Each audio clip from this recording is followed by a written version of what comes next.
La sequía se suma a la inflación, a la subida de costes, a los fallos de la cadena alimentaria. El sector se ha unido en una plataforma que nos ha llamado la atención. Se llaman SOS Rural, SOS Rural, con el objetivo de reivindicar la importancia de lo rural en España, pero no solo el campo, también la pesca, la despoblación. Víctor Viciedos es el portavoz de SOS Rural. Víctor, ¿qué tal? Buenas noches. Muy buenas noches, don Ángel. ¿Cómo lo digo? ¿SOS Rural o SOS Rural? ¿Cómo preferís? A mí me gusta SOS, que vale, es pues ya está. Pues ya está. Más descriptivo. SOS Rural. Empezamos por la sequía. ¿Qué lectura podemos hacer de la reunión de esta mañana? Bueno, vamos a ver, lo que está claro es que si en la primavera no llueve, lo vamos a pasar muy mal. Nos podemos acordar del año pasado que sí llovió en primavera y llovió mucho en primavera. Y en cambio, en junio ya nos decían que teníamos sequía. Es verdad que atravesamos un verano muy seco, pero el año pasado en general llovió mucho en toda España y concretamente en la Comunidad Valenciana, donde yo vivo, por ejemplo, se alcanzaron casi los 1.000 litros por metro cuadrado en un año, ¿no? Que eso, bueno, aproximadamente aquí en la provincia de Castellón, donde yo estoy, pues suelen ser 350 litros por metro cuadrado. Es decir, que llovió mucho y aún así estamos pasando sequía. ¿Por qué? Porque se vacían los embalses. ¿Y por qué se vacían los embalses? Bueno, porque existe una estrategia nacional de conservación de ríos, en donde para preservar la biodiversidad de los ríos, el agua debe de fluir hacia el mar. Y por ello, además, cuando las concesiones eléctricas caducan, pues en lugar de renovarlas o hacerse cargo el gobierno de esas explotaciones, lo que hace es derribar el obstáculo, derribar la presa, que ahora mismo tenemos precisamente el derribo de la presa de Valdecaballeros en Extremadura, sí, ¿no? Lío. Entonces, claro, aquí lo que existe es una mala gestión del agua. Se están derribando presas, se está soltando agua de los embalses, cuando resulta que los embalses, cuanto más sequía tienes, más los tienes que preservar, porque necesitas regar, necesitas la alimentación de los ciudadanos. Es que estamos hablando de la alimentación de los ciudadanos, no de otra cosa. Entonces aquí se están lucrando las eléctricas y, en fin, por motivos ideológicos, pues el agua se está soltando de los embalses. Pilar. ¿Qué tal, Víctor? Buenas noches. Por lo tanto, estamos ante un riesgo claro de que se puedan perder las cosechas, ¿no? No, por supuesto. Si el año pasado, lloviendo tanto, lo pasamos mal, este año que no está lloviendo, que les va a dar muchísima razón para toda su argumentación, pues bueno, este año lo vamos a pasar fatal. Ojalá en mayo nos caiga el agua que no ha caído en marzo y abril. Ojalá, porque si no lo vamos a pasar muy mal. Aún así, aquí en la provincia de Castellón los embalses los tenemos llenos todavía. Y concretamente el de Benitandús, que no tiene central eléctrica, que no tiene para aprovechamiento eléctrico, ese está a tope. ¿Por qué? Pues porque ese no hay que soltarlo, ese no hay que soltar el agua, no hay que hacer aprovechamiento eléctrico de él. ¿Todo esto va a repercutir en la subida de precio de los productos? ¿Todo esto va a repercutir al final en mayor pobreza? Bueno, por supuesto que sí. Si nosotros vamos al IPC del mes de marzo, nos dice que precisamente lo que más ha subido son la cesta de la compra de alimentos frescos, todos los productos agroalimentarios. Concretamente es un 16,5%. Y además el consumo de carne y pescado, hay un informe en el que dice que ha disminuido un 30%. Esto significa que la gente lo que está comiendo son ultraprocesados, se está mal alimentando. Es decir, que las restricciones de falso medioambientalismo que nos meten a la agricultura lleva a una subida de los costes de producción nuestros y a que nosotros abandonemos. Esto tiene una incidencia directa en los precios de la cesta de la compra, simplemente por ley de oferta y demanda. Claro, no solamente en el campo, también en la pesca, seguramente, Pilar. Víctor, es que, sea, quizá no lo he entendido muy bien.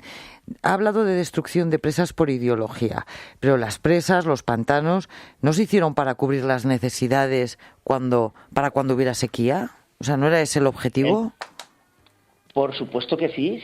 Eso es lo que se llama un plan hidrológico nacional. y que nos podemos remontar a la época de Franco, claro. Sí, claro. No, luego de Franco. Es que fue cuando se hicieron las presas, ¿qué culpa tenemos? O sea, no me lo puedo creer. Ya nos las cargamos porque se hicieron cuando Franco. No es por eso. Se están cargando por tema ideológico, pero lo ideológico es el tema de la biodiversidad. Es decir, que ellos lo que consideran es que la biodiversidad de los ríos pues es fundamental, pero claro, también hay biodiversidad en los pantanos. Y en los pueblos. Y además España es seca. Entonces, esos ríos que ahora están soltando las presas para que el agua llegue al mar, como España es seca y a veces no llueve, por esos ríos se secan, sobre todo en el Mediterráneo. Entonces, por mucho que ellos quieran que lleve agua todo el año, no lo va a llevar. Entonces, al final, todo esto es falso. Si estamos hablando de ríos europeos, podría ser, porque todo esto deriva también del Plan Director del Agua y de la Estrategia por la Biodiversidad de la Unión Europea.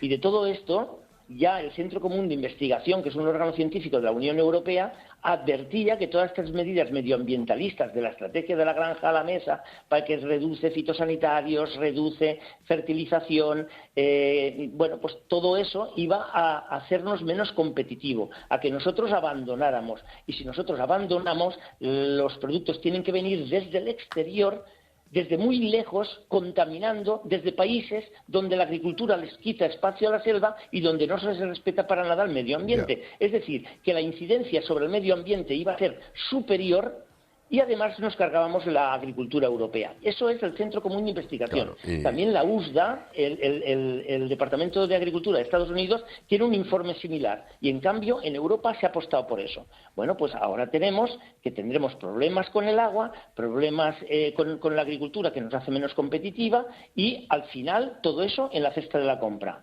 Claro. Aumentando el tema agroalimentario, que al final va a ser un lujo el comer.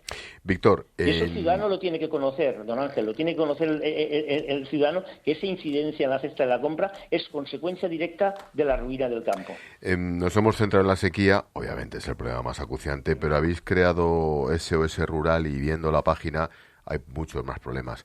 En un minuto y esquemáticamente, ¿cómo me resumes esos problemas fundamentales de ese rural en España?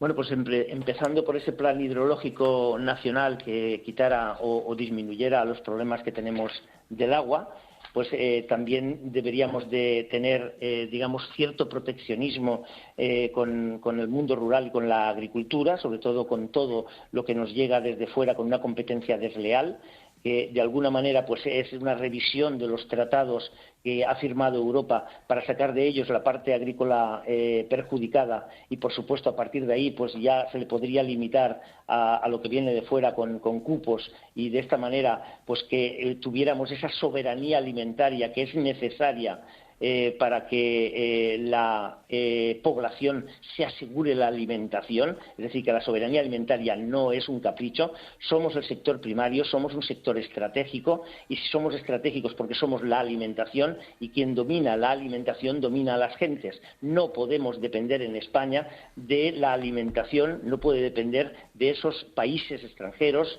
pero sobre todo de esas corporaciones agroalimentarias y de esos fondos de inversión que están produciendo en esos países extranjeros. Y, por supuesto, hay que limitar esas medidas medioambientalistas. Aquí tenemos que tener muy claro que se están aprovechando en España esas medidas medioambientalistas para que, una vez nosotros abandonamos, nos quitan las tierras.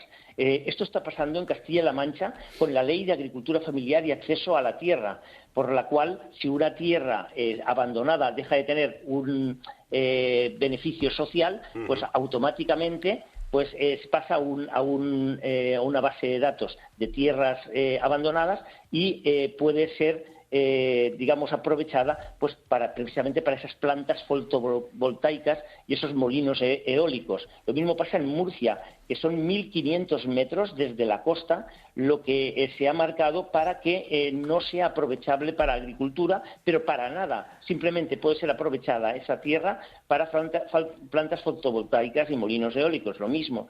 ¿Por qué? Pues porque se ha criminalizado a la agricultura en el tema del Mar Menor, cuando resulta que allí la agricultura es Bueno, sí que no me voy a enrollar con eso. La Comunidad Valenciana nos pasa lo mismo. Sobre la Ley de Estructuras Agrarias también pasamos a una base de datos después de que nos arruinan. Y luego lo que hacen es pasar a una base de datos de tierras que están disponibles para el acceso a la tierra. ¿Y quién es el que aprovecha esa circunstancia? Pues estas grandes empresas que se dedican hoy por hoy a las plantas fotovoltaicas, consiguiendo esa tierra a precios muy bajos. Bueno, pues algunos no nos olvidaremos del sector primario, de lo rural. Al fin y al cabo todos en este país venimos de ahí. Víctor Viciedos, portavoz de SOS Rural. Gracias, suerte, seguimos en contacto. Muchas gracias a usted, don Ángel. Gracias, Adiós. Víctor. Buenas Chao. noches.